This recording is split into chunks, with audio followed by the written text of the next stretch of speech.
Card, metro card, credit card, staff. स्वागत है आपका शिवा क्लासेस में। और जेई मेंस का पहली शिफ्ट जो है वो कंप्लीट हो गई है और मेरे साथ है। What's your good name? Mayank. Okay, मेरे साथ मयंक है। मयंक कहाँ से बिलोंग करते हैं? दिल्ली। दिल्ली में कहाँ से? छतरपुर।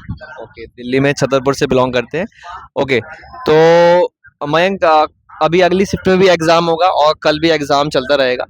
तो बहुत सारे बच्चे वेट करते हैं कि भाई अब उन्हें क्या पढ़ना चाहिए, और हम एक एक टॉपिक को उठाएंगे, एक एक सब्जेक्ट को। हम इस केमिस्ट्री से स्टार्ट करेंगे, ऑर्गेनिक केमिस्ट्री से। तो ऑर्गेनिक में बताना कौन सा टॉपिक पढ़ना चाहिए, अभी किस में ज़्यादा? ऑक्सीडेशन रिडक्शन और क्या कहते हैं एरोमेटाइजिंग एजेंट्स टाइप जो SNHCl होते हैं, और एस्टर की रिएक्शंस। 3 क्वेश्चंस थे ऑलमोस्ट जो ऑर्गेनिक के थे मेन। और फिर बायोमॉलिक्यूल्स था, दो के अमीनो एसिड का एक क्वेश्चन था और एस्पार्टिक एसिड का रिलेटेड। अभी तो इतना ही याद है। ओके, तो ऑर्गेनिक में जैसा बताया मयंक, राइट? ओके, अब मयंक अब आते हैं हम लोग ऑर्गेनिक के बाद इनऑर्गेनिक में। एनसीईआरटी बेस्ड क्वेश्चन थे, ऐसे लॉजिकल क्वेश्चन कैसे बनाए थे? पेरियोडिक क्लासिफिकेशन का सबसे ज़्यादा यूज़ हुआ था कि trends type question, incorrect type के क्वेश्चन थे कि कहाँ पे गलत हो रहा है ट्रेंड। फिर कोऑर्डिनेशन का क्वेश्चन था, CFSC का, जहाँ पे डेल्टा नॉट कहाँ ज़ीरो होगा। फिर केमिकल बॉन्डिंग का जो हर बार क्वेश्चन आता है कि क्या कहते हैं स्ट्रक्चर लीनियर है नहीं लीनियर है, या फिर नंबर ऑफ लोन पेयर का। तो मेरे शिफ्ट में स्ट्रक्चर्स का क्वेश्चन आया था, count number of linear structures. और क्या, इतना ही था। ओके, अब फिजिकल में आते हैं। फिजिकल ज़्यादा कैलकुलेटिव थी, मतलब किस टॉपिक से क्या किस तरह के क्वेश्चन आए? यार फिजिकल मेरी तो स्ट्रांग है, तो मुझे तो उतनी हार्ड नहीं लगी। फिजिकल में क्या कहते हैं एक कंपेयर का क्वेश्चन आया था सॉल्यूशन का कि किसका बॉइलिंग पॉइंट ज़्यादा होगा। एक क्वेश्चन आया था क्या कहते हैं ये केमिकल इक्विलिब्रियम का, जहाँ पे KP निकालना था। और कुछ डाटा दिया हुआ था कि A+B C में कन्वर्ट हो रहा है, उस टाइप की रिएक्शन का। फिर क्या कहते हैं इसमें आयोनिक इक्विलिब्रियम का बेसिक क्वेश्चन था। उसमें आयोनिक इक्विलिब्रियम उतना था नहीं, बट स्टिल उसे कह सकते हैं। फिर न्यूमेरिकल टाइप में, यानी कि स्पेशली जो मुझे ज़्यादा लगा वो था केमिकल इक्विलिब्रियम ही, उसी का मिक्स करके जो न्यूमेरिकल टाइप्स थे वो थे। फिर काइनेटिक्स का एक क्वेश्चन था, एक जो थ्योरी बेस्ड क्वेश्चन था कि वो था कि रेडियो एक्टिविटी के ऊपर बेस्ड कि टेम्परेचर इंडिपेंडेंट डीके कांस्टेंट होता है कि नहीं, वो था थ्योरी क्वेश्चन। और फिर सेम क्वेश्चन उसका केमिकल काइनेटिक्स का न्यूमेरिकल टाइप में था। इतना ही। और रेडॉक्स का नंबर ऑफ इक्विवेलेंस तो पता होना चाहिए, तभी सॉल्व हो पाएंगे। अब मयंक अब 11th में आते हैं। 11th के पोर्शन में मैथ्स में स्टार्ट करते हैं, मतलब किस टॉपिक से किस टाइप का क्वेश्चन बनाया उन्होंने? Now start the hard part. Okay यार, मैथ्स तो इतनी याद नहीं आ रही। अच्छा, रुक जाओ। टॉपिक्स, कोई टॉपिक याद है? कौन से टॉपिक थे?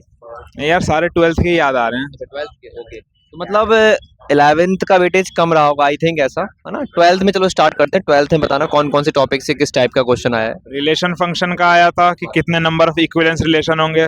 फिर एक क्या, यानी कि इसके तो 2 क्वेश्चन थे। एक क्वेश्चन था जिसमें number of equivalence he calculate करने थे, और एक में उसके रिलेटेड कुछ कुछ दिया हुआ था और उससे निकालना था कि क्या कहते हैं ये हो करेक्ट है कि नहीं, ये फंक्शन में बिलोंग करेगा कि नहीं। ये हो गया। और फिर 12th में फिर इंटीग्रेशन के क्वेश्चंस आए थे।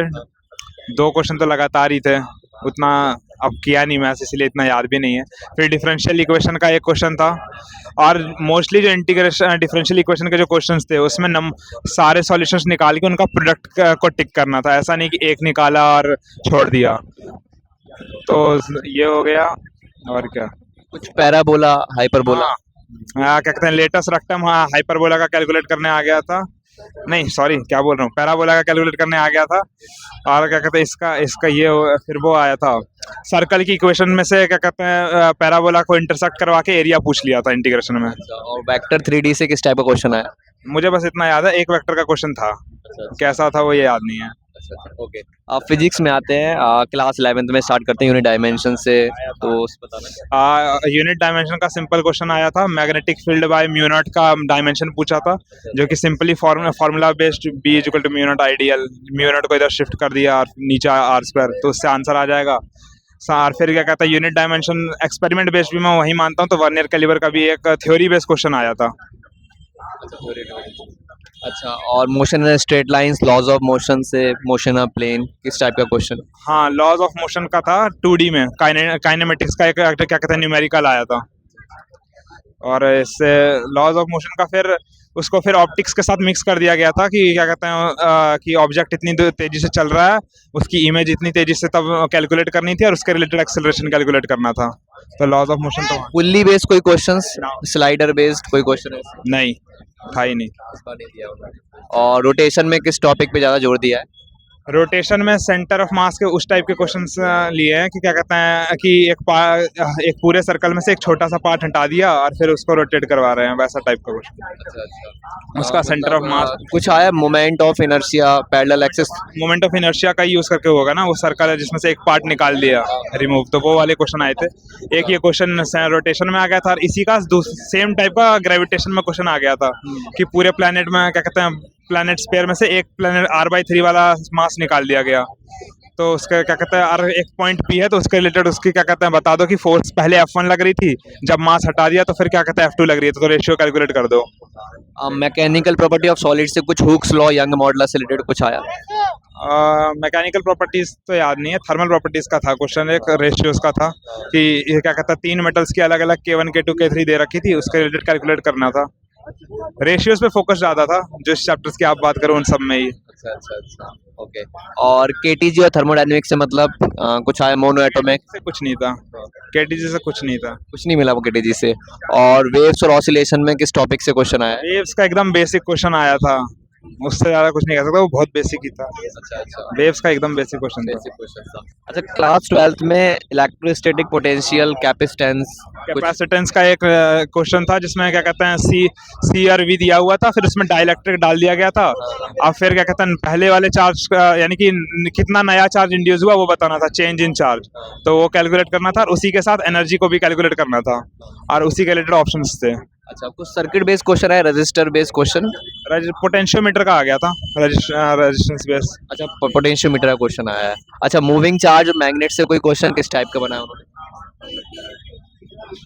एक क्वेश्चन था, याद नहीं आ रहा क्या डाटा था उसका, उसका डाटा याद नहीं आ रहा, एक क्वेश्चन था। और इलेक्ट्रोमैग्नेटिक वेव से किस टाइप के क्वेश्चन? नहीं था। नहीं था उसमें। और रे ऑप्टिक्स में कुछ रे ऑप्टिक्स का वही जो ऑप्टिक्स और काइनेमेटिक्स को मिक्स कर दिया गया था। एक क्वेश्चन और था कि क्या कहते हैं मीडियम, 3 मीडियम दे दिए थे और उसके रिलेटेड आर कैलकुलेट करना था।